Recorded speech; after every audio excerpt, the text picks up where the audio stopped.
इस वीडियो में हम ये सीखेंगे कि प्रोटेस में कोई भी आर्डिनो की फाइल आर्डिनो ओनो को कैसे ऐड करें। ठीक है, अगर आपको ये सीखना है कि प्रोटेस को इंस्टॉल कैसे करें तो ऊपर आई बटन पर क्लिक करें। ठीक है, और नमस्कार दोस्तों, मैं हूं अवधेश, आप देख रहे हैं टेक्निकल एवी। चलिए शुरू करते हैं इस छोटे से इंट्रो के बाद।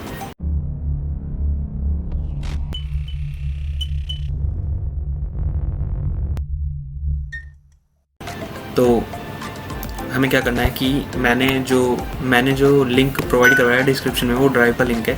ठीक, तो आपको उसे सिंपली ओपन कर लेना, और जब आप ओपन करेंगे वो लिंक तो कुछ इस तरीके से दो फाइलें उसमें दिखेगा। ठीक है, दो फाइलें दिखेंगी। ये जो है, ये वाली जो फाइल है वो एक्चुअली आरटीसी के लिए है।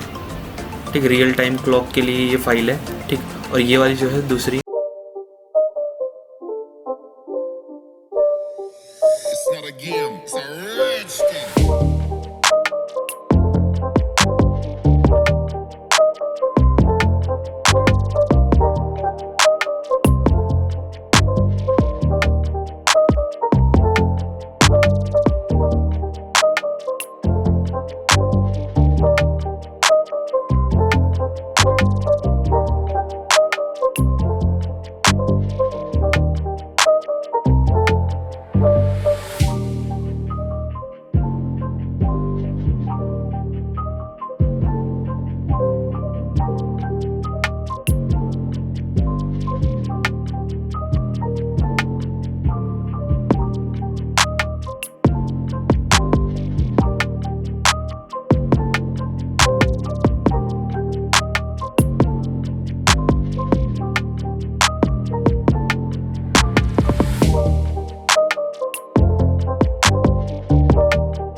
कमेंट करना, मैं उसका ज़रूर रिप्लाई देता हूँ। और यार, अगर मैं रिप्लाई देता हूँ मैं 100% रिप्लाई दूंगा। ठीक है, आपकी प्रॉब्लम पूरी सॉल्व करने की कोशिश करूँगा। और थैंक यू, इस वीडियो में इतना ही था।